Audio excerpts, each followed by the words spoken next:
nesse momento. Uma boa tarde, né, a todos e todas, né, que já se encontram conosco e também aqueles que entrarão aqui nesse primeiro momento, né, essa conferência online que nós organizamos. Né. É um prazer realmente receber vocês, estar com vocês, né, nesse início de um ciclo de encontros que eu tive o prazer de organizar com meu colega, amigo, né, Marcel Norberto, né, que está, vamos dizer assim, também conosco aqui na PUC-RS, fazendo atualmente desenvolvendo um projeto de pesquisa de pós-doutorado sobre subjetividade e sexualidade. Nós, então, tivemos essa ideia de desenvolver esse ciclo de encontros que vai, vamos dizer assim, ocorrer ao longo do ano, né? Um encontro a cada mês com professores, professoras, pesquisadores e pesquisadoras que têm uma obra relevante, contundente, não só no Brasil, mas reconhecida também fora do país. E o nosso espírito é muito de justamente convidar esses professores, investigadores, né, a trazerem as questões que eles vêm encontrando, né, no seu horizonte de pesquisa em torno dos temas da subjetividade e da cultura, né, e é com muito prazer, né, que nós vamos ter hoje a presença e apresentação virtual da professora, pesquisadora e doutora Scarlett Martin, que é, sem dúvida, um dos maiores nomes da filosofia do Brasil e também fora do Brasil, né, não apenas em relação à obra de Nietzsche, mas também em muitas outras áreas do pensamento, né? Com esse espírito de realmente desenvolver um espaço de discussão, né, de crítica, de pensamento filosófico, que a gente pensou em organizar, né, o ciclo de encontros. Então, é realmente uma satisfação, né, ter todos vocês aqui com a gente, uma grande honra ter a presença da professora doutora Scarlett Martin com a gente. Né? Eu vou fazer, então, passar a palavra para o meu colega, Marcel Norberto, para fazer a apresentação da professora Scarlett Martin. Marcelo, por favor. Bom, boa tarde a todos, um prazer reencontrar pessoas muito queridas, muito bem-vindos a todos que estão aqui pela primeira vez. É um prazer enorme fazer parte desse projeto que tem como o princípio, como o Fábio disse, uma reflexão aguda sobre a nossa contemporaneidade e uma honra e uma felicidade imensa ter como palestra de abertura do nosso ciclo de encontros internacional a professora Scarlett Martin, que, como todos vocês sabem, professora titular da USP, uma figura fundamental no pensamento filosófico brasileiro, na parte acadêmica, na formação de filosofia, um nome incontornável e fundamental nos estudos nietzschianos, né? Certamente devemos ao trabalho e ao pensamento da professora Scarlett Martin o rigor e a preponderância de Nietzsche nos estudos brasileiros, né? Também criadora do GEM, né? Grupos de estudos nietzschianos, com o trabalho fundamental também de criadora por exemplo, dos cadernos Nietzsche, que se constituíram um caderno fundamental, né, para a academia. Também muito importante os trabalhos da coleção fundada pela professora Scarlett Martin também, Sendas e Veredas, autora também de um livro que me parece incontornável, uma autobiografia intelectual, A Irrecusável Busca de Sentido, onde a professora Scarlett Martin dedica algumas lindas e importantes páginas a Sartre, né, o qual sempre dedica pouco espaço que a gente entende, né? Sabemos que é um traço comum da personalidade nietzschiana, os ciúmes, né? Então Nietzsche, nesse caso, restringe um pouco, autora de dezenas de livros, e nesse caso não é uma referência alegórica, né?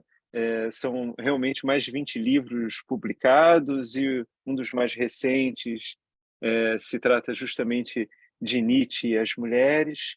Professora Scarlett, um prazer, uma honra. Passa a palavra para a senhora. Muito obrigado. Boa tarde. A minha primeiríssima palavra é de agradecimento ao professor Marcelo Norberto e ao professor Fábio Leite de Castro por este convite, pelo convite de participar deste ciclo de encontros, convite esse que muito me honra e muito me alegra. Ao professor Marcelo, eu agradeço também a apresentação, muitíssimo generosa da sua parte, e queria ainda felicitá-los pela organização deste ciclo de conferências com um tema tão instigante, como eu dizia, não é? Tão importante e que, sem dúvida, merece toda a reflexão. Peço apenas que aguardem um momento para eu poder me localizar naquilo que eu pretendo, no que diz respeito ao texto que eu pretendo submeter agora à apreciação de vocês.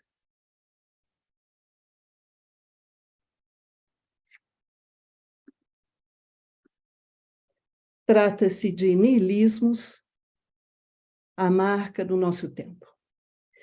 Nos últimos anos, testemunhamos no Brasil, mas também na Europa e nos Estados Unidos, acontecimentos que, embora passíveis de distintos enquadramentos e abordagens, apresentam elementos em comum, em particular uma certa dose de nonsense. Atos de mero vandalismo, gestos de violência gratuita, atitudes destrutivas e até autodestrutivas ocorrem todos os dias, gerando desassossego e perplexidade. A primeira reação que provocam, ao lado da indignação, é a de imputar-lhes a pecha de niilista. Não há dúvida de que, em nossos tempos, o uso excessivo do termo niilismo acabou por banalizá-lo. Mas também é certo que a interrogação sobre o niilismo se fez cada vez mais presente. Já na primeira metade do século XX, Heidegger julga que, com a frase "Deus está morto", Nietzsche deu nome ao destino de 20 séculos da história ocidental. Concebendo essa história como o advir e o desdobrar-se do niilismo, no seu entender, o autor de Zaratustra acreditou que esse processo atingiu o seu ponto de culminância com a total ausência de sentido provocada pelo esboroamento dos valores transcendentes. E Heidegger interpreta a afirmação nietzschiana de que o deserto cresce, ai daquele que oculta desertos, interpreta essa afirmação como prova de que Nietzsche reconheceu que a devastação seria maior que a destruição e mais nefasta que o extermínio. Hannah Arendt, por sua vez, toma o nazismo e o stalinismo, sistemas totalitários, como exemplos de uma dominação total que nem o despotismo, nem a tirania, nem mesmo a ditadura permitem conceitualizar. Uma espécie de mal radical, o niilismo caracterizaria situações em que a humanidade se vê confrontada com o nada, situações tais como a experiência dos judeus nos campos de concentração ou dos japoneses vítimas da bomba de hidrogênio em Hiroshima e Nagasaki. E numa conferência proferida em 1941, Léo Strauss vê o nazismo como a espécie mais vulgar, de um movimento de opinião mais amplo, então em voga na Alemanha, movimento esse que rejeita os princípios da civilização enquanto tal. Mais recentemente, Deleuze e Guattari percebem o fascismo como, nas palavras deles, um niilismo realizado. Ao contrário do totalitarismo, que por ser uma questão de Estado é conservador por excelência, o fascismo aparece como uma máquina de guerra, que só tem por objetivo a guerra, substituindo a mutação pela destruição. Por outro lado, Gianni Vattimo entende que, em nosso tempo, não se pode mais permitir um embasamento ontológico, nem se tem mais como ultrapassar a ideia da técnica. Mas esse tempo do niilismo permite instaurar uma atitude filosófica capaz de desenvolver uma forma de racionalidade não fundacional. Nos últimos 15 anos, passa a ser corrente relacionar o niilismo com o terrorismo. Nihilistas, os pilotos do 11 de setembro de 2001, implodem a si mesmos. Homens e mulheres na Palestina transformam-se em bombas humanas. No amplo espectro, não cessam de proliferar os livros publicados que têm por tema o niilismo.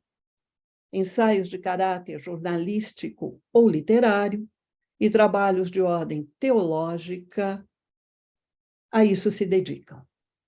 Presentes também se acham obras panorâmicas ou ainda textos acadêmicos de qualidade duvidosa.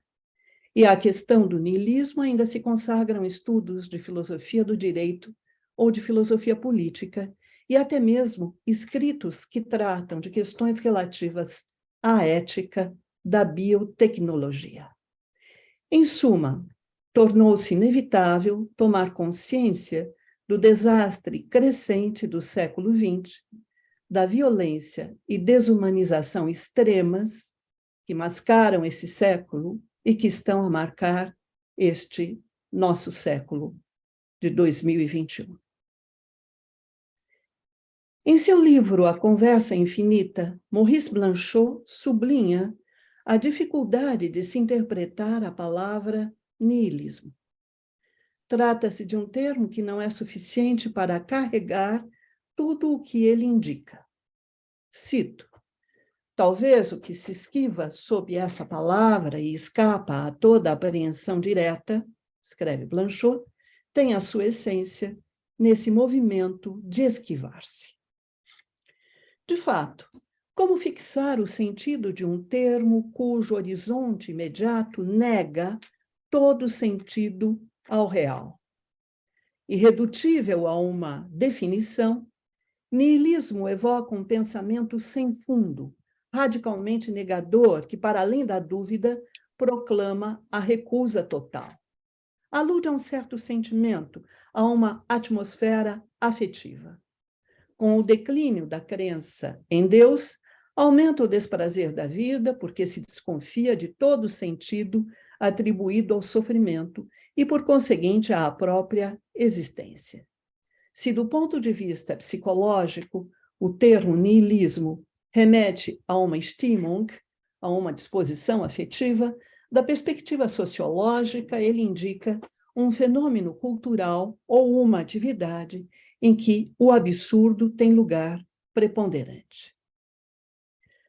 Uma das primeiras ocorrências do vocábulo nihilista data dos dicionários da época da Revolução Francesa.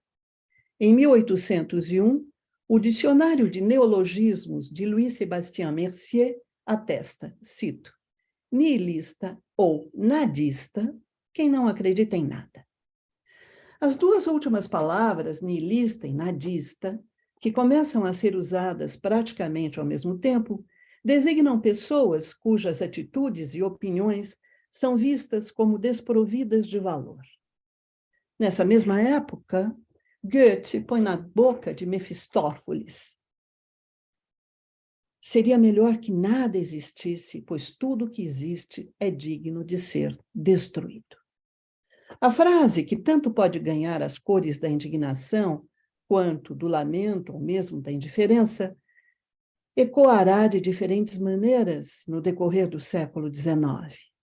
Niilismo será, então, uma palavra que terá usos variados junto a escritores russos, ensaístas franceses, filósofos alemães. Pseudo-inventor do termo, em seu livro Pais e Filhos, de 1862, Turgenev coloca um dos seus personagens nesta situação, nihilista. E o personagem que é Nikolai Petrovich, nihilista vem do latim nihil, até onde posso ver. A palavra deve significar um homem que não aceita nada. E mais adiante, ele tenta esclarecer. Nihilista é um homem que não se curva perante nenhuma autoridade, que não acredita em nenhum princípio, qualquer que seja a reverência que esse princípio possa ensejar. Fim de citação. A Turgenev juntam-se Tolstói e Dostoiévski. Tema central da literatura russa entre 1860 e 1880, o niilismo se faz presente em Crime e Castigo e Memórias do Subterrâneo de Dostoiévski, com as figuras de Raskolnikov e Ivan Kamarasov, aparece em Ana Karenina e Guerra e Paz de Tolstói, com as personagens de Levi e Pierre Bezoov, e surge em Pais e Filhos de Turgenev, com Bazarov. Na Rússia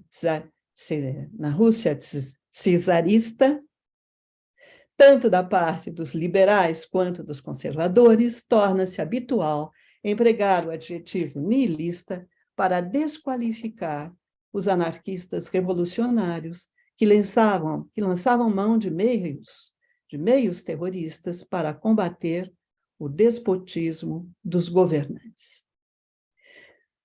Por outro lado, na França, nos escritos de psicologia contemporânea, Paul Bourget caracteriza o niilismo como, cito, uma mortal fadiga de viver, um amor na percepção da vacuidade de todo esforço.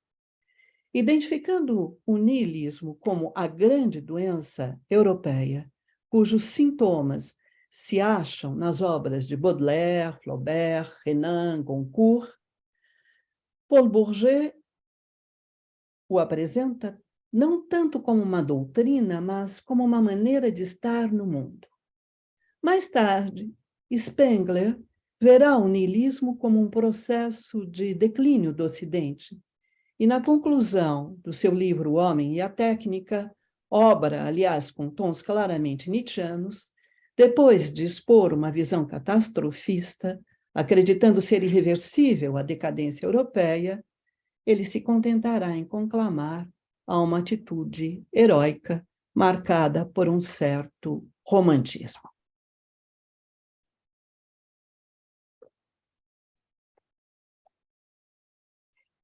Mas niilismo é também um desses temas que conheceram invejável fortuna na história cultural do século XX. Na literatura não há como omitir os nomes de Cioran, Beckett, Artaud, Camus, todos, de uma maneira ou de outra, acabam por se haver com o niilismo. Nas artes plásticas, Egon Schiele e Oskar Kokoschka retratam corpos agonizantes. Gustav Klimt expõe rostos torturados. Dubuffet recusa o pensamento ocidental, viciado pelo seu apetite de coerência. Miró queima telas e molduras antes de apresentar os restos carbonizados ao público. Tinguely concebe máquinas inúteis e absurdas que se autodestroem. Com o passar do tempo, associa-se o niilismo ao platonismo, ao dualismo, ao idealismo, e de igual modo à história, à ciência, à técnica. Ele surge acoplado à modernidade, ao humanismo e às luzes. Aparece ligado ao socialismo e ao comunismo e também às chamadas sociedades de controle.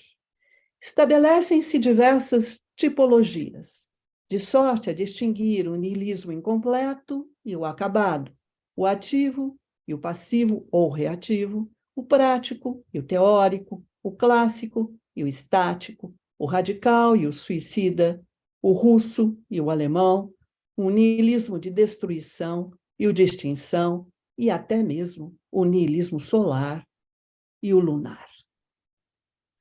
Hoje há quem considere o niilismo intrínseco à natureza humana, uma vez que o ser humano tem necessariamente de deparar-se com o nada, já que a morte é a única certeza de que ele pode dispor. Há ainda quem encare o niilismo como um elemento da cultura, acreditando que só se pode explicar a sua emergência se levar em conta que o ser humano, coagido a adotar a divisa socrática de bem conhecer para bem agir, viu a obediência incondicional a esse imperativo conduzi-lo à suspensão do juízo ou à negação de toda certeza. Ou então, há ainda quem entenda o niilismo como signo, ao mesmo tempo, do colapso da ordem social externa e do declínio espiritual interno. Também há quem julgue que o niilismo é uma das partes constitutivas da modernidade, pois não há como deixar de constatar que somos vítimas de um excesso de conhecimento. Ou então quem acredite que o niilismo não emerge da crise da razão, e sim do privilégio da vontade.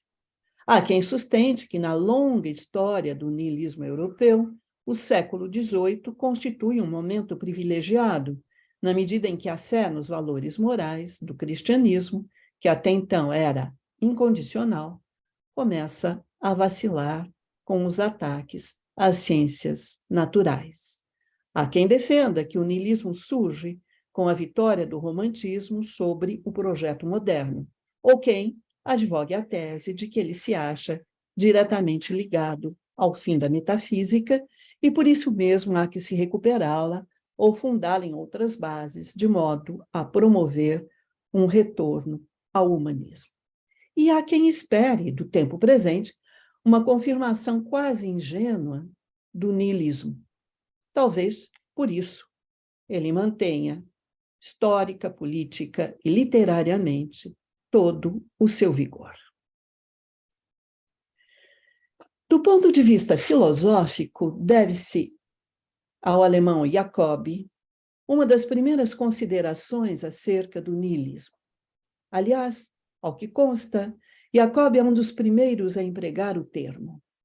Num ensaio de 1780, intitulado Idealismo e Niilismo, ele argumenta que a filosofia kantiana, tal como exposta em particular na Crítica da Razão Pura, leva a perceber o sujeito humano como tudo e o resto do mundo como nada. E na conhecida carta a Fichte, de março de 1799, Jacob estende a sua crítica ao idealismo que então dominava o pensamento alemão, sustentando que, se levada às últimas consequências, a afirmação fichtiana da razão humana como a única fonte de conhecimento deveria conduzir a um subjetivismo. Essa teoria constitui, ao ver de Jacob, ou de Jacob, um idealismo que não merece nome melhor do que niilismo. Lançada com intuito polêmico, a palavra foi assim retomada pelo escritor alemão Jean Paul, escritor alemão que recorre a este pseudônimo francês. E Jean Paul, que a esta palavra recorreu em 1804 para caracterizar os poetas que não mais observavam as regras da poesia e se deixavam levar por um egoísmo arbitrário. Incapazes de apreciar os valores poéticos, eles faziam um trabalho nihilista. Para Jacob, para Jean Paul, tratava-se de um conceito puramente teórico. Se Jacob o aplicava à filosofia, Jean Paul o empregava para a poesia. Com Nietzsche, Na segunda metade do século XIX, o niilismo se converte no mais sinistro dos hóspedes. Nosso filósofo, que se pretendia sismógrafo, dedica-se a registrar as ínfimas oscilações do espírito em que o futuro se anuncia, fazendo ver o avanço inexorável da devastação. Se Nietzsche toma o termo niilismo de empréstimo a Paul Bourget, depois de ler os ensaios de psicologia contemporânea, acaba por empregá-lo em sua obra em diferentes acepções. Cabe aqui apontar 3 delas. Primeira, niilismo. Traço essencial da nossa cultura, o dualismo de mundos foi invenção do pensar metafísico e fabulação da religião cristã. Com Sócrates, teve início a ruptura da unidade entre physis e logos, e a filosofia converteu-se, antes de tudo, em antropologia. Com o judaísmo, houve o despovoamento de um mundo que estava cheio de deuses, e a religião tornou-se, acima de tudo, para usar uma palavra de Nietzsche, um monótono teísmo. Desvalorizando este mundo em nome de um outro que seria essencial, imutável e eterno, nossa civilização socrático-judaico-cristã é nihilista desde a base. Segunda acepção é o niilismo suicida. Com a falência do cristianismo, é enquanto doutrina e crença que o niilismo se propaga. Ele vem substituir o sentido que a interpretação cristã do mundo havia dado à existência humana pela total ausência de sentido. Ele vem substituir o ideal ascético pelo grande cansaço, pelo tédium vitae. É a morte em vida que prega esse niilismo suicida. Paralisante, seu veneno atinge todos os domínios, até o do conhecimento. Nihilistas são os contemplativos que separam teoria e prática, que renunciam a criar valores, que abdicam de legislar. Em decorrência da morte de Deus e da consequente supressão do solo, a partir do qual os valores instituídos foram engendrados, instaura-se o vazio. Terceira e última acepção, niilismo radical. Se a derrocada do dualismo de metafísico acarreta a sensação de que nada tem sentido, é preciso então fazer ver que a concepção metafísica não é a única interpretação do mundo. Se a ruína do cristianismo traz como consequência o sentimento de que tudo é em vão, trata-se agora de mostrar que a religião cristã é só mais uma interpretação da existência. Perniciosa, ela inventou a vida depois da morte para justificar esta vida. Nefasta, fabricou o reino de Deus para legitimar avaliações humanas. Na tentativa de negar este mundo em que nos achamos, aqui e agora, procurou estabelecer a existência de outro mundo essencial, imutável, eterno. Durante séculos, fez dele a sede e a origem dos valores. É urgente, pois, suprimir o além e voltar-se para a terra. É premente entender que eterna é esta vida, tal como a vivemos aqui e agora. O niilismo que Nietzsche constata em sua época consistiria na total ausência de sentido, provocada pelo esboroamento dos valores transcendentes. O niilismo radical que ele antecipa teria, antes de tudo, de fazer a crítica do fundamento mesmo desses valores. A travessia do niilismo deve levar, pois, a uma superação. Ela tem de desembocar num gesto afirmativo. Condição indispensável para realizar o projeto de transvaloração de todos os valores, a afirmação dionisíaca do mundo implica, a um só tempo, a doutrina do eterno retorno do mesmo e a noção de amor fati. É bem verdade que nos últimos tempos continua a crescer a importância que se confere ao pensamento nietzschiano. Mas isto não se deve apenas aos que se deixam atrair pelo seu caráter contestador. Deve-se também aos que, julgando-o nihilista, esperam ver ratificado o próprio nihilismo. No entanto, é difícil contestar a Nietzsche o mérito de, a partir da análise filosófica dos sintomas do nihilismo, chegar a um prognóstico tão acertado quanto ao seu alcance e iminência. Se, por um lado, Nietzsche não conseguiu levar a bom termo a travessia do nihilismo e promover a transvaloração de todos os valores, operando uma reviravolta, uma revolução na nossa civilização nihilista, por outro, ele bem soube antever os efeitos desastrosos do nihilismo suicida. Pluralidade de abordagens e pontos de vista para tratar do nihilismo, multiplicidade de aspectos e tipos que nele se detectam, diversidade de sentidos e acepções que se atribui ao termo. Este mapeamento revela que o nihilismo, tanto aquele de que se fala, quanto aquele que se testemunha, não tem nem pode reduzir-se a um único rosto. Nihilismos sísmicos, porém, são outra coisa. Pretendo sustentar que eles não constituem mais um tipo ou aspecto do nihilismo, tal como foi visto até então, e menos ainda mais uma acepção ou sentido em que o termo foi empregado. Meu objetivo aqui é o de propor um novo conceito para refletir sobre uma nova condição, aquela em que nos encontramos hoje.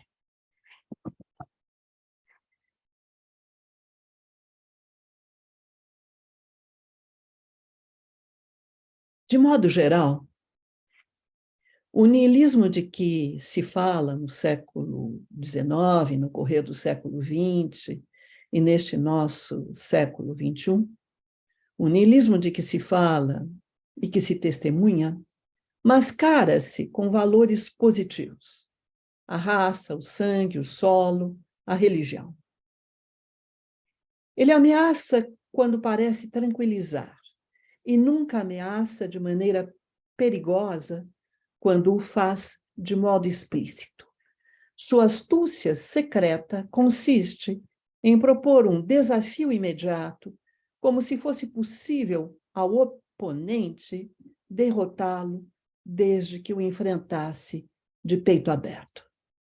Tanto é que, quando associado, por exemplo, ao nazismo, o nihilismo não se revelou através daquilo que esse movimento teve de claramente negativo, mas através dos valores positivos que o nazismo parecia promover: a raça ariana, o sangue puro, a pátria alemã. Pois não era como destruidor que se mostrava o nacionalsocialismo. Destruidores eram os seus opositores, os marxistas, os homossexuais, os judeus. Era assim que o nazismo os apresentava. Raciocínio similar, embora, a meu ver, com conotações éticas e politicamente distintas, pode se aplicar nos dias de hoje ao terrorismo. Pois, ao lançarem-se contra as torres do World Trade Center em Nova York, os pilotos do 11 de setembro de 2001 se acham convencidos de que encarnam valores distintos dos da civilização ocidental. E, ao se converterem em bombas humanas como último recurso contra a ocupação de suas terras, homens e mulheres na Palestina também estão certos de que defendem valores positivos.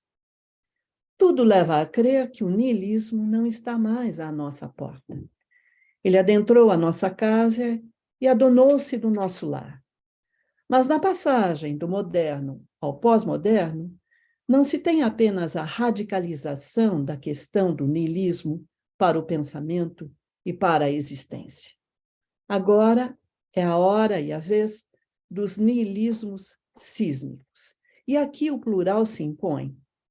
Antes de mais nada, niilismos sísmicos vem indicar que não se está diante de um pensamento que se justaporia a outros, ou de uma doutrina que se apresentaria como a completude de doutrinas anteriores.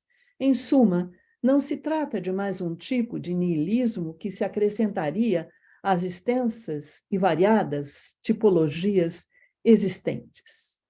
Pois o niilismo de que se falou e que se testemunhou no século XIX, no século XX, não é mais apropriado para pensar a sociedade do século XXI. O niilismo não tem mais as cores sombrias do final do século XIX, nem do século XX. Ele não procede mais, diria Jean Baudrillard, de uma Weltanschauung, de uma visão de mundo da decadência, nem de uma radicalidade metafísica nascida da morte de Deus e de todas as consequências que é preciso extrair dela. O niilismo é hoje o da transparência. Tomando experiências individuais e coletivas enquanto sintomas, é possível diagnosticar o mal-estar dos tempos atuais. Esse mal-estar reside, num primeiro momento, na compulsiva exaltação do presente, que traz em seu bojo uma sensação determinante de precariedade. Este eterno presente enfatiza a impossibilidade do passado, assim como a impossibilidade do futuro. Mas a permanente mudança, em vez de significar apoteose ou apocalipse, aparece como regra banal da nossa sociedade. Niilismos sísmicos revelam, pois, patologias que teriam por causa primeira a destruição de inteiras visões de mundo, de ideários e sistemas de valores. Destruição essa que não visa substituir ou alterar o antigo pelo novo. Melhor ainda, que não objetiva qualquer sorte de transformação, mesmo porque suprime todo antes e todo depois. De caráter planetário, niilismos sísmicos apresentam-se como formas individuais e coletivas de se pôr no mundo, formas essas em que predomina o impulso de aniquilá-lo, aparentemente sem razão nem porquê. Implicam, pois, um complexo de aspectos e de fatores, tanto de indivíduos quanto de grupos, aspectos e fatores de ordem psíquica, sociocultural, política, moral, estética, em suma, de ordem histórica. Mas, em face dos niilismos sísmicos, não há como recorrer às estratégias clássicas. Oposição, resistência, revolução, todas essas estratégias de nós conhecidas contam com um início e um fim. Quando se pensa o niilismo como decadência, perda ou luto, é preciso necessariamente supor um tempo anterior a ele, marcado por valores bem estabelecidos, e supor é preciso necessariamente supor um tempo anterior a ele, marcado por valores bem estabelecidos, plenitude ou vida, e supor um tempo a ele posterior, que se espera dar-se em forma de restauração, retorno ou recomeço. Tanto é que, ao anunciar a morte de Deus, Nietzsche se põe a falar de um acontecimento de origem distante, cujas repercussões só então começavam a se fazer sentir. Mas o ser sempre teve por gêmeo o nada. E se o ser sempre teve por gêmeo o nada, Nietzsche preconiza o término do niilismo de tal forma que atravessá-lo não levaria a restabelecer o ser, esse ídolo lógico e gramatical que se fossiliza enquanto princípio abstrato, imutável e eterno, e sim, a travessia do niilismo levaria a afirmar o vir a ser. Niilismos sísmicos, no entanto, não admitem exterioridade ou limite. Eles determinam as condições de uma temporalidade sem começo nem fim, no seio da qual se desenrola o tempo presente.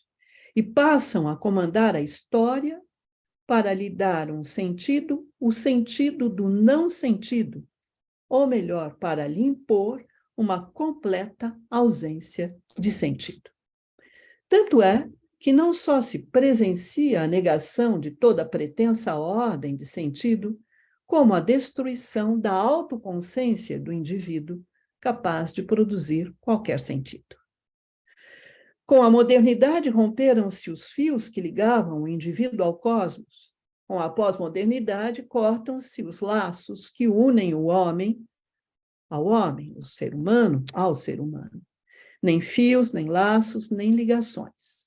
A chamada nova ordem mundial encarna o lema hobbesiano do Homo hominem lupus est. O homem é o lobo do homem.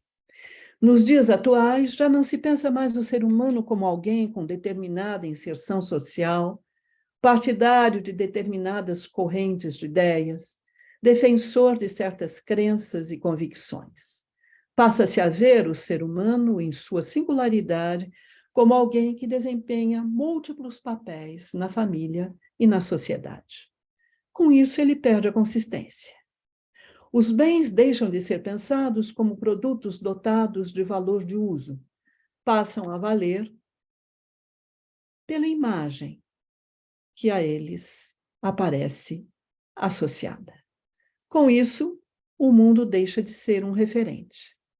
Esvaziados, sujeito e objeto transformam-se.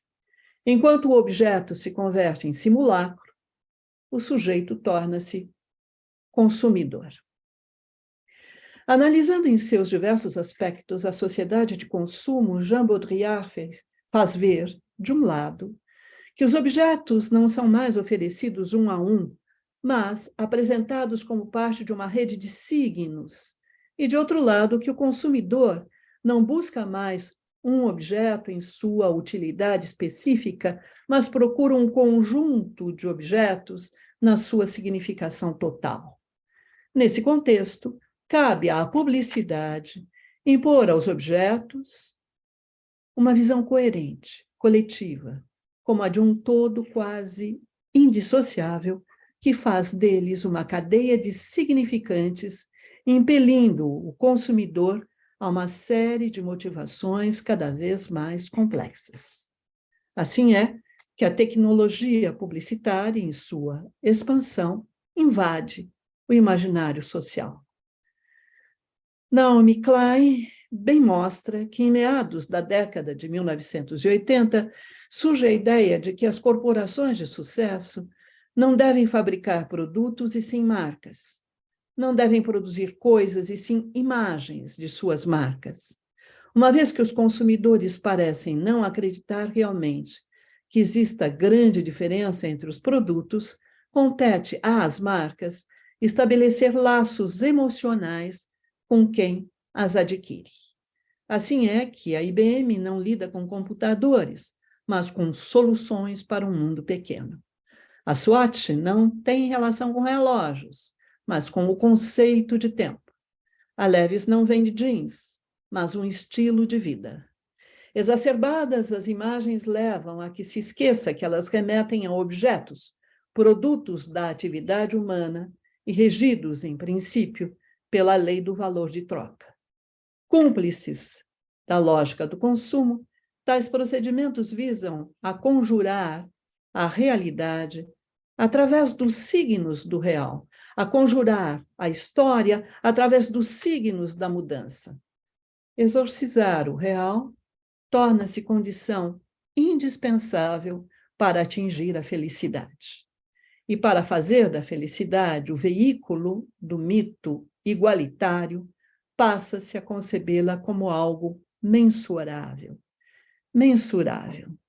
Transfere-se dessa maneira o princípio democrático da igualdade de capacidades, responsabilidades, oportunidades sociais, enfim, da igualdade da felicidade, no sentido pleno do termo, para a igualdade em face dos objetos que se adquirem. E estes, imagens de objetos, nada mais são do que signos do sucesso social. Em suma, a igualdade formal de direitos converte-se em igualização consumidora. Com isso, porém, não se reduz a desigualdade. Por um lado, o poder aquisitivo determina a escolha e a compra dos objetos. Por outro, nem todos os consumidores dominam a rede dos signos. Mas, segundo a lógica social do consumo, não é tanto a apropriação individual do valor de uso dos bens que importa, mas a produção e manipulação dos signos sociais. Se consumimos bens, é porque nos distinguem, remetendo-nos ao nosso grupo social enquanto referência ideal ou dele nos demarcando por referência a um grupo de estatuto superior. Socialmente estruturado, o campo do consumo exibe bens que transitam das elites para outras camadas sociais. A esses bens, todos terão acesso, quando mais nada significarem para uns poucos. Ao mesmo tempo, diferença positiva e negativa, os signos distintivos remetem indefinidamente a outros signos, levando os consumidores a uma insatisfação permanente. É por esse viés que se transfere a desigualdade. É através dele que se preserva a distância. Fomentando a diferença de status, nossa sociedade promove o ressentimento. Coube a Nietzsche diagnosticar, por vez primeira, a maneira de pensar, agir e sentir dos ressentidos. Com lucidez, ele fez ver que os ressentidos só conseguem afirmar-se negando aqueles a quem não se podem igualar. Negação e oposição, essa é a lógica da moral do ressentimento. Ódio e desejo de vingança são as palavras-chave para compreender essa lógica. É a diferença que causa o ódio, ou melhor, é a recusa da diferença que o engendra. Incapaz de aniquilar o mais forte, o homem do ressentimento quer vingar-se, mas não podendo fazê-lo, imagina o momento em que sua ira se exercerá impiedosa e implacável. Inventa a ocasião em que lhe será finalmente permitida a desforra. É da própria impotência que nasce e se alimenta o seu desejo de vingança. É por isso que ressentimento nem mesmo é sinônimo de reação. Justamente por ser impotente para reagir, ao fraco só resta ressentir. Partindo da análise empreendida por Nietzsche, Max Scheler examinou o ressentimento a partir de outra ótica, ampliando o seu alcance e abrangência. Entendeu que se trata, cito Max Scheler, de um autoenvenenamento psicológico que tem causas e efeitos bem determinados. Consiste numa disposição psicológica, diríamos, que por um recalque sistemático produz certas emoções e sentimentos como o ódio e a maldade, o ciúme e a inveja, a raiva e a maledicência.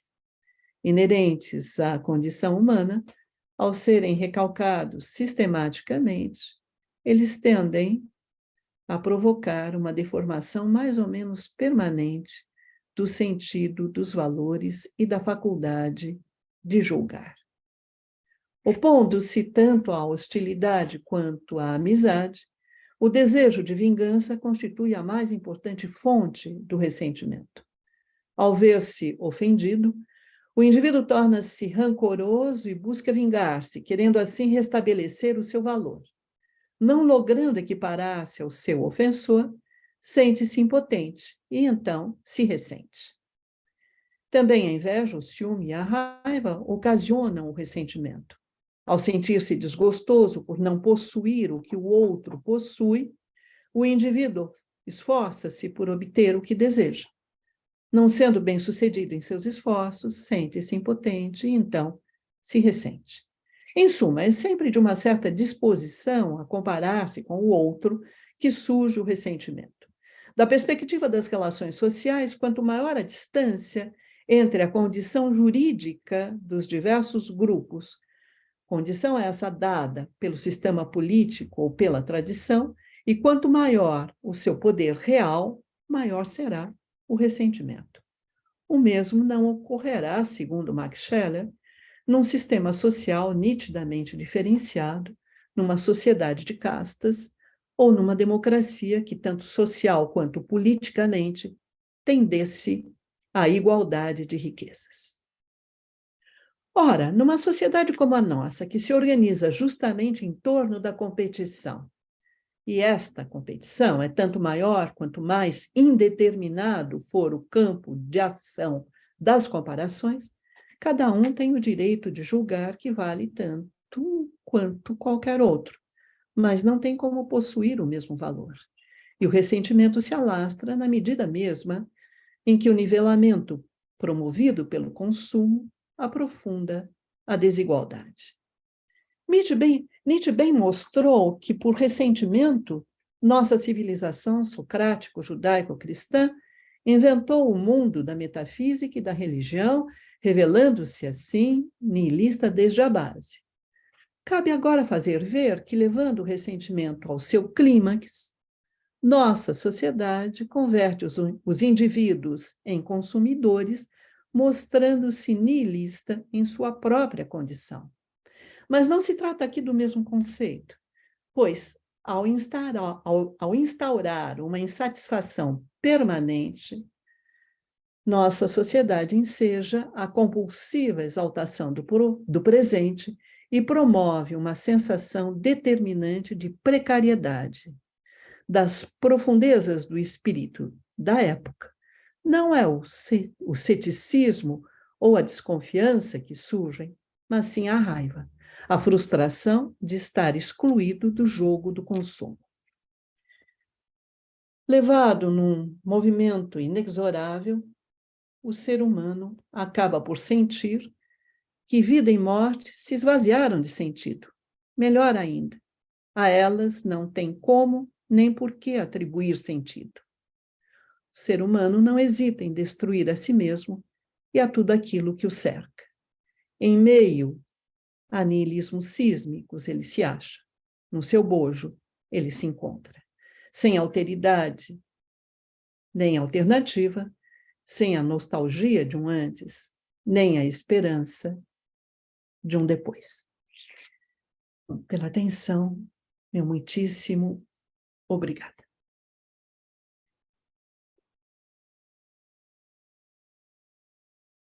Muito obrigado, professora Scarlett Martin, pela brilhante, belíssima exposição, né, que muito nos honra realmente, né, nos nossos encontros aqui organizados por mim e pelo professor Marcelo sobre subjetividade e cultura, né, trazendo para nós, primeiro, uma leitura profunda, rica, com várias exemplificações sobre o niilismo, digamos assim, em perspectivas que têm início no século XIX, em vários contextos, né, tanto da filosofia quanto da literatura, das artes, né, trazendo muitos e riquíssimos exemplos, e depois apresentando a nós esse conceito original, essa ideia original, né, de niilismos sísmicos, né, que nos ajuda a decifrar um pouco mais, a diagnosticar algo no nosso tempo que vem se apresentando, né, nas últimas décadas, especialmente no nosso século, né?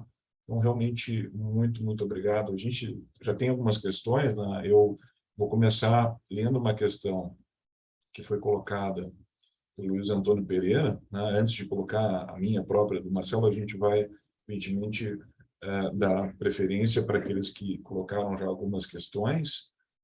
E, então, o Luiz nos diz aqui, né, nos coloca boa tarde, né, inicialmente, primeiramente agradeço, né, a brilhante palestra da professora doutora Scarlett Martin, no livro Niilismo, Criação, Aniquilamento, Nietzsche e a Filosofia dos Extremos. Ademir Luiz Araldi apresenta a distinção entre niilismo passivo e niilismo ativo, budismo asiático e budismo europeu. Ele pergunta se a senhora poderia abordar um pouco mais esse tema, né, sobre essas formas de niilismo, né, e formas de budismos. Então, essa seria uma primeira questão aqui do nosso público, né? Para qual nós damos, evidentemente, a preferência. Muitíssimo obrigada, Luiz Antônio, pela sua questão. Eu gostaria de dizer que foi uma felicidade orientar o Clademir na sua tese de doutoramento, que ele fez comigo no Departamento de Filosofia da USP.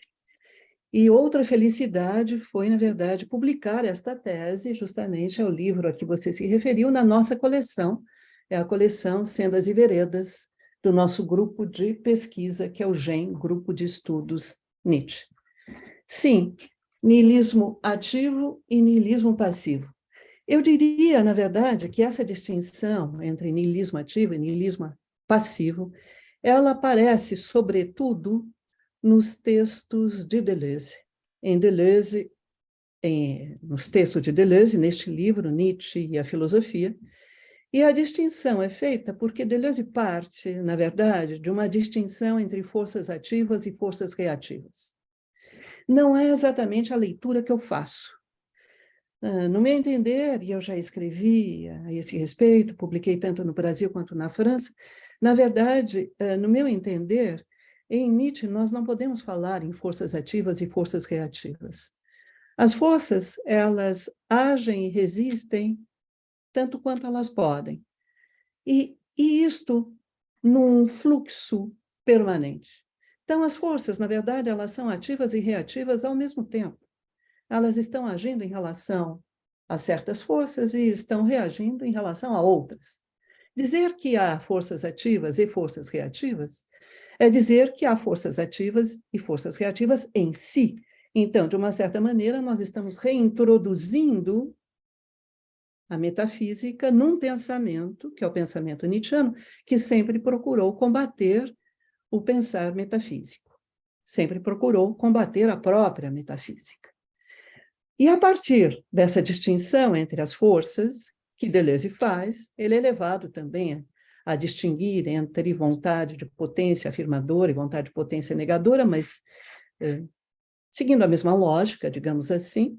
Eu não vou adentrar por aí, porque, na verdade, se trata da mesma lógica, e, a partir daí, Deleuze chega à ideia de niilismo ativo e niilismo passivo. Enfim, em Nietzsche eu não consigo ver um niilismo ativo e um niilismo passivo. Eu vejo diferentes acepções do termo niilismo, aquelas que eu trouxe, por exemplo, 3 aqui, na verdade. E agora, no que diz respeito ao budismo asiático e budismo europeu, aí sim eu acredito que há uma distinção. Nós podemos pensar da seguinte maneira: o budismo asiático, na verdade, Nietzsche vai escrever acerca do budismo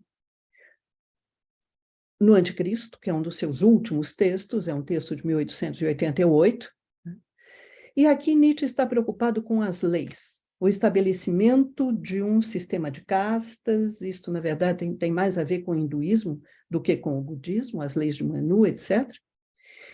E, em relação a esse sistema de castas, ele está inteiramente de acordo. Nós podemos dizer que, desse ponto de vista, enfim, traduzindo em outros termos a questão, nós podemos dizer que, do ponto de vista da política, Nietzsche segue a República de Platão. Então, há os filósofos, os combatentes e os artesãos. Ok. Quanto ao budismo europeu, aqui se trata de um outro sentido dado ao termo, e que diz respeito, sim, ao niilismo, que se trata justamente da supressão, né, da supressão de valores que possam, de alguma maneira, conduzir o ser humano, pelo menos não os mesmos valores. O budismo europeu, de uma certa maneira, não, enfim, não os valores que Nietzsche gostaria de fundar, pensar, etc. Enfim, não é esses, não diz respeito à tarefa legisladora de Nietzsche, né? dos valores correntes. Então, nós podemos associar o budismo europeu à ideia de decadência que Nietzsche julga encontrar na sociedade europeia da sua época. Muito obrigado, professora Scarlett. A gente tem mais questões, né? Então, eu e o professor Marcelo vamos, né, sempre deixando para depois as nossas questões, dando preferência para os comentários e questões feitas pelo público, né? O Bruno comenta aqui, primeiro, saúde a todos, boa tarde a todos. No final de Um Mundo como Vontade de Representação, Schopenhauer termina sua magnífica obra usando a expressão nada. Gostaria de saber qual foi o impacto causado e as possíveis interpretações após este final, tanto quanto sombrio de Schopenhauer, além das influências posteriores do autor no que diz respeito ao niilismo. Ele agradece, de repente a gente já pode ler uma próxima, né, porque talvez possa respondê-las também. Uma pergunta do Lucas, aqui envolvendo daí um outro campo, né, teórico, na direção de Sartre. Será que poderia comentar se há uma relação entre o pensamento de má fé, né, o conceito de má fé de Sartre e o niilismo? Vamos ficar por enquanto com essas duas. Nós temos mais questões, mas de repente vamos aqui fazer uma pausa para a professora responder. Bem, nós sabemos que Nietzsche, em particular nos textos de juventude, sentiu-se muito permeável às ideias de Schopenhauer, igualmente às ideias de Wagner. Mas eu tenho a impressão de que a maneira pela qual Nietzsche entende o niilismo não se relaciona necessariamente com a filosofia schopenhaueriana. Eu tenho a impressão de que, na verdade, se nós fôssemos buscar, digamos assim, antecedentes teóricos na história da filosofia, eu diria que ele estaria mais próximo da própria crítica que o Jacobi, que eu trouxe aqui, fez à filosofia kantiana. Então, na verdade, ele está muito mais próximo dessa crítica. Por quê? Porque, no fim das contas, o que interessa para Nietzsche é que não há um mundo numênico, não há um mundo da coisa em si. O que nós temos é só um mundo fenomênico. E, então, a partir daí, toda teoria que vai procurar trazer também um mundo numênico, trazer também algo transcendente, é niilista. Por essa razão que a civilização ocidental, a nossa civilização socrático-judaica cristã, não é? Passando por Platão, com o dualismo de mundos, dualismo esse que vai ser, sem dúvida, reforçado e fortalecido com o cristianismo, tanto que no prefácio Para Além de Bem e Mal, Nietzsche dirá que o cristianismo nada mais é do que o platonismo para o povo. Muito bem, aí nós temos, sim, uma civilização niilista porque está postulando um outro mundo, essencial, imutável e eterno. É claro que eu não estou identificando o platonismo e a filosofia kantiana, nós sabemos que não se trata da mesma coisa. Em Kant nós temos lá a distinção entre conhecer e pensar. Eu não vou adentrar por aí, mas de toda forma nós temos a figura, enfim, há o numênico, há a coisa em si em Kant. Então eu tenho a impressão de que seria muito mais no interior desta crítica ou desta tradição que Nietzsche se colocaria para pensar o niilismo e não diretamente associado a Schopenhauer, mesmo porque em Schopenhauer nós podemos dizer que nós temos uma filosofia imanentista. Quanto à relação entre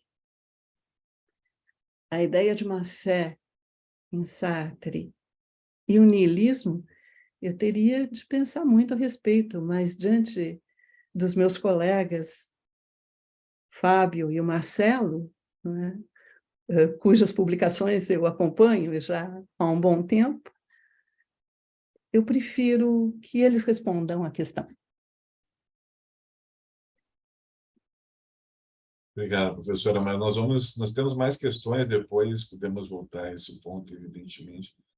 Temos a questão do Elton, né? O querido Elton, que faz essa questão.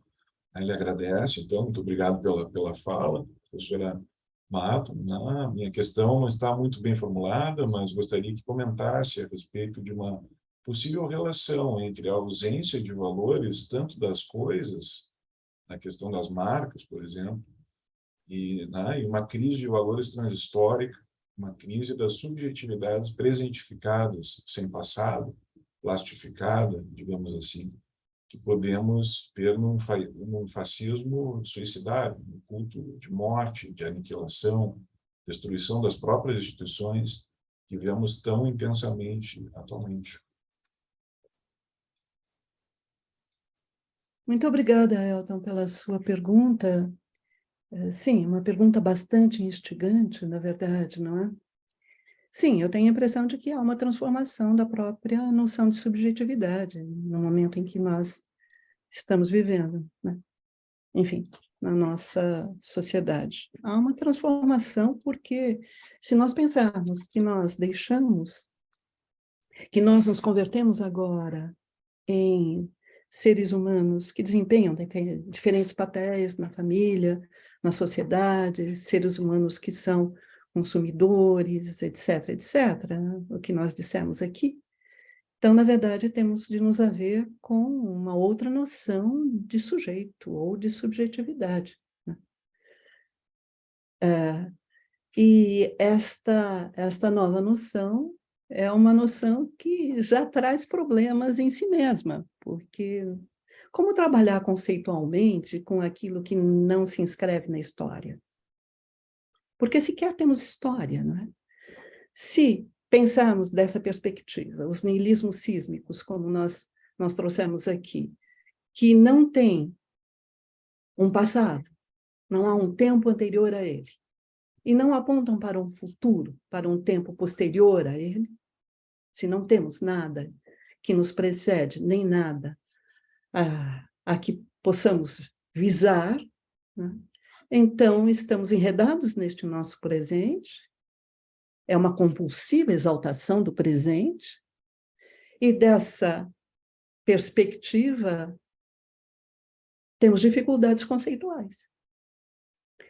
E, no meu entender, eu penso também que, na verdade, para usar uma palavra um tanto complicada, gasta, que é a palavra identidade, talvez fosse melhor subjetividade mesmo, porque a identidade nos leva sempre para o conceito moderno de sujeito, e eu acho que não é disso que se trata aqui, não é? Mas, enfim, eu acho que só se constrói, agora eu estou sendo Foucaultiana talvez demais, só se constrói a subjetividade se nós tivermos história. Sem história não se constrói a subjetividade.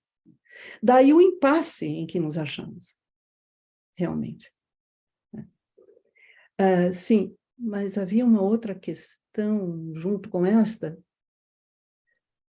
Se puder voltar, por gentileza, Fábio, a questão anterior, assim, recupero. A questão que foi formulada, que eu formulei agora, do Elton. Só vou, não estou conseguindo pelo chat. Sim. Sim, aqui está. Sim, então eu penso exatamente isso. Agora, eu tenho a impressão que muitos aspectos daquilo que nós conversamos aqui, enfim,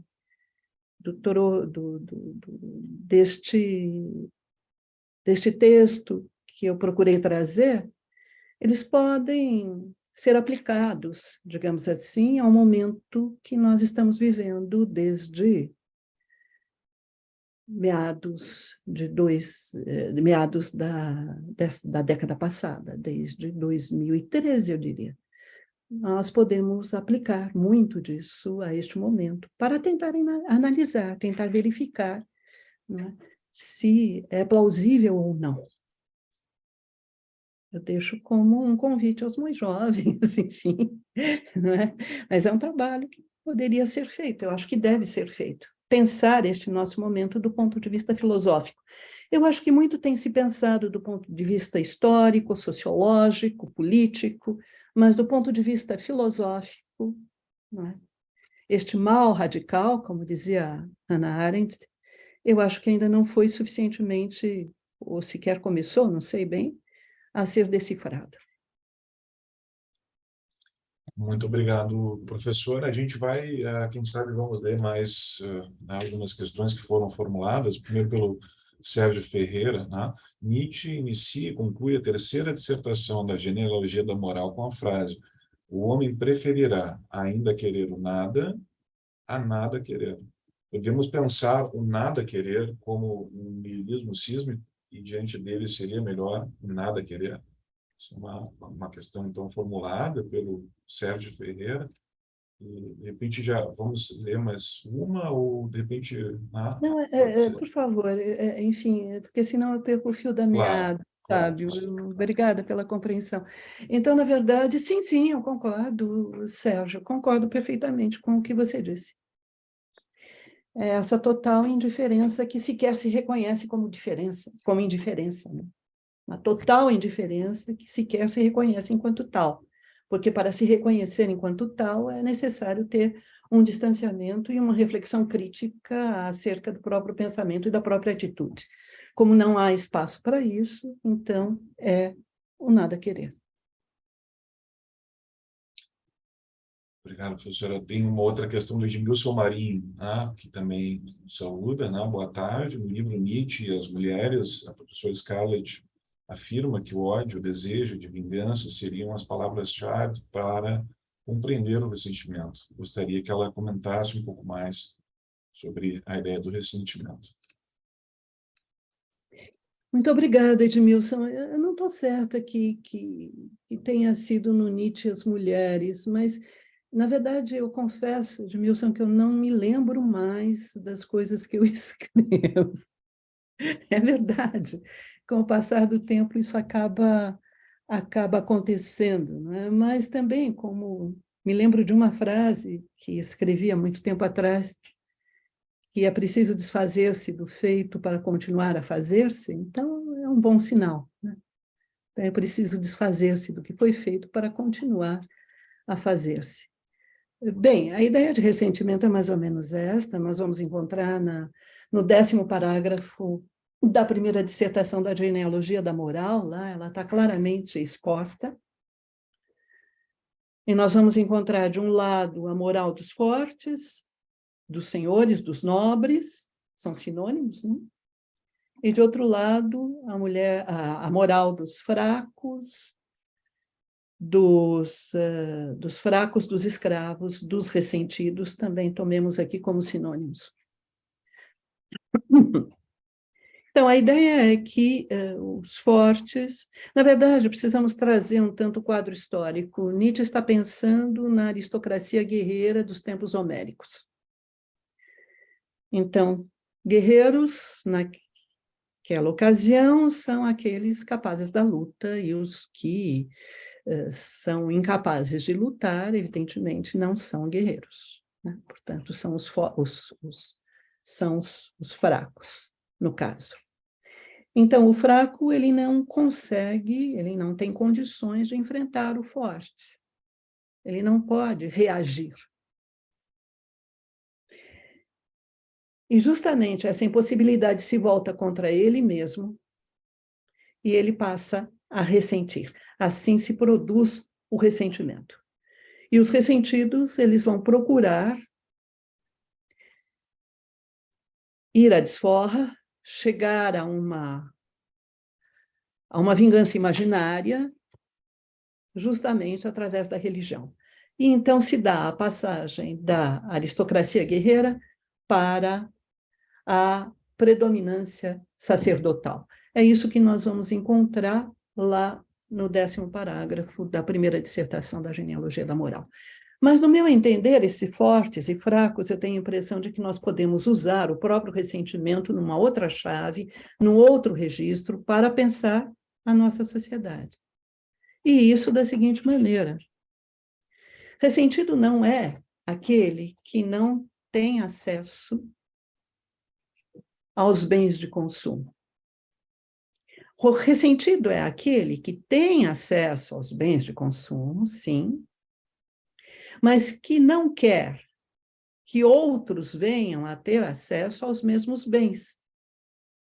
Como é possível que ela tenha comprado uma geladeira? Como é possível que ele tenha comprado um carro? Isso não é admissível. Por quê? Porque, na verdade, geladeira, automóvel e outras coisas mais, jet ski, o que quer que seja, o que quer que queiram, não é? São signos distintivos de um certo status social. Se eles forem também com a família para o Guarujá, eu tenho de mudar de praia. Isto aqui eu estou pensando a partir do Baudrillard, sem dúvida, sociedade de consumo, e estou trazendo para a nossa conversa também a ideia de ressentimento, num outro sentido. A ideia de ressentimento tão bem, não é, estabelecida por Nietzsche, mas para pensar um novo uso da ideia de ressentimento, para pensar a nossa própria sociedade. E qual é a desforra? A desforra é manifestar-se contra as políticas sociais. Essa é a desforra. Estou encantado aqui ouvindo a professora Scarlett, essa resposta maravilhosa, realmente. Eu estou só pensando aqui, professora, também pelo tempo, né, não só da conferência, mas das perguntas, se vamos ter o tempo de colocar todas, mas acredito que já estamos nos encaminhando, né, para os nossos últimos minutos, né, também sabemos dos seus compromissos, enfim, mas acredito que podemos ainda, pelo menos uma questão, né, podemos ainda, quem sabe, ler, e com isso encerramos. Não sei como é que a senhora entende, se está bem assim, né? Sim, está bem. Eu vou procurar ser, enfim, ser um pouco mais sucinta nas minhas respostas também. Mas está muito bom, muito obrigado, né, pela sua generosidade. É isso. A questão da Renata Magri, né?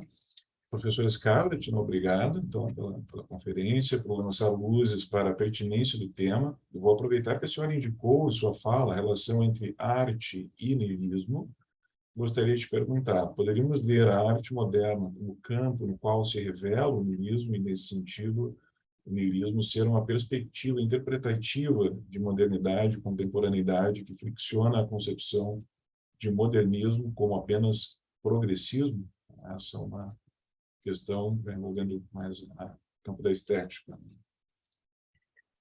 Renata, muito obrigada pela sua pergunta. Na verdade, eu não teria condições de responder à sua questão, porque nós teríamos de, antes de mais nada, nos entendermos sobre o que compreendemos por arte moderna, e aí é todo um universo para falarmos a esse respeito, não é?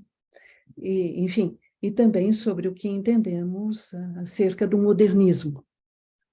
Eu acho que nós vamos ter vários sentidos até do termo modernismo, né?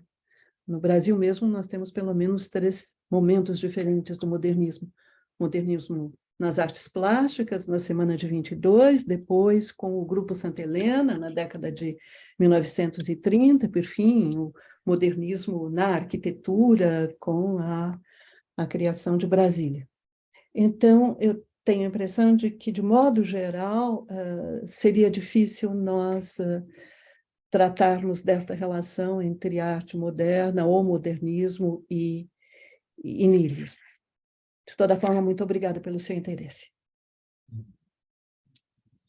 Bom, vamos colocar uma última questão, então, do Rodrigo Guim, né? O terrorismo suicida teria uma característica niilista como reação aos niilismos ou aos dogmatismos, ou aos dois?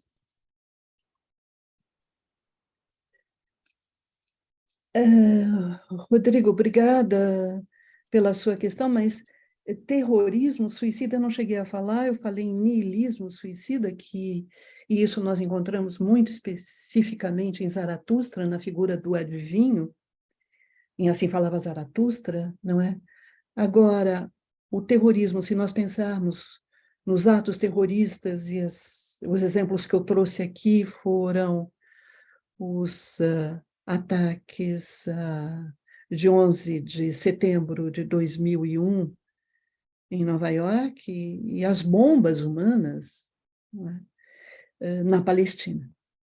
Bem, esse terrorismo suicida, eu não sei se nós precisamos também distinguir aí o que nós vamos entender por terrorismo especificamente, né? Bom, mas se entendermos por terrorismo atos atos políticos de caráter violento, inclusive que aconteceram entre nós recentemente, né? Então, podemos dizer que são nihilistas, não há dúvida, porque não se trata de atribuir nenhum sentido a coisa alguma. Era o que eu teria a dizer, de forma muito rápida.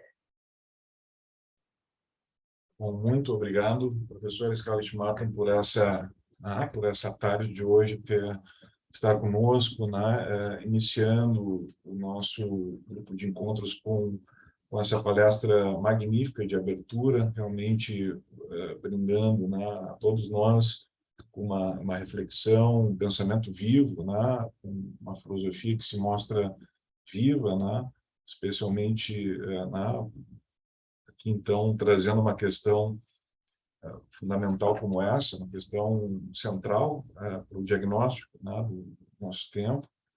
É uma leitura, né, como vocês puderam ver, original, né, e com a qual nós realmente nos sentimos muito honrados, né,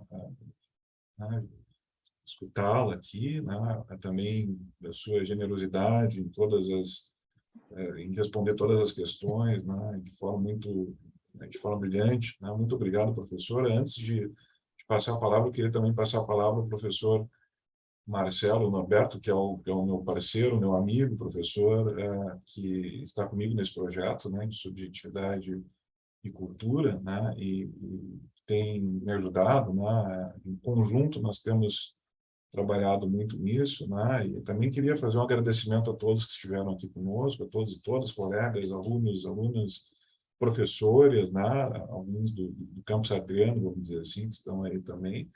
Agradeço a presença de todos e todas. Marcelo, te passo a palavra. Bom, agradecer também a todos, agradecer profundamente a professora Scarlett.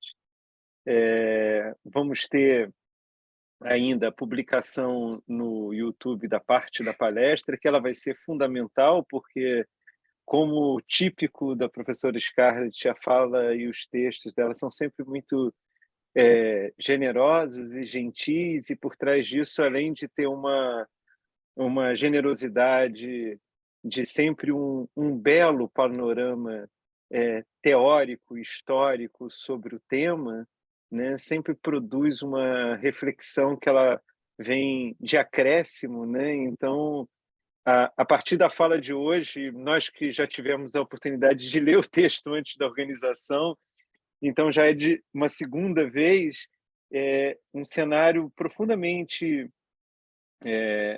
desesperador quanto ao nosso tempo, mas uma tarefa de uma urgência também muito grande, né? Acho que isso nos incita a pensar, refletir e a trabalhar sobre isso. Então, mais uma vez, muitíssimo obrigado, professora.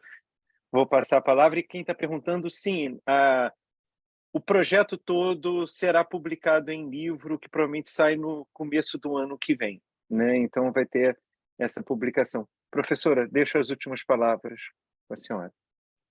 A minha primeira palavra foi de agradecimento, a minha última também será.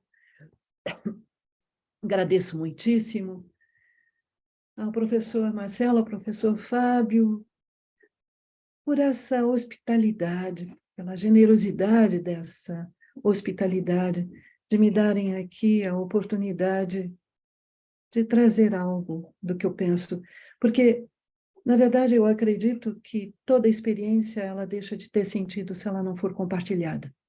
Então, muitíssimo obrigada. E, mais uma vez, as minhas felicitações por este evento. Muito obrigada. Uma boa tarde. Obrigado, professor.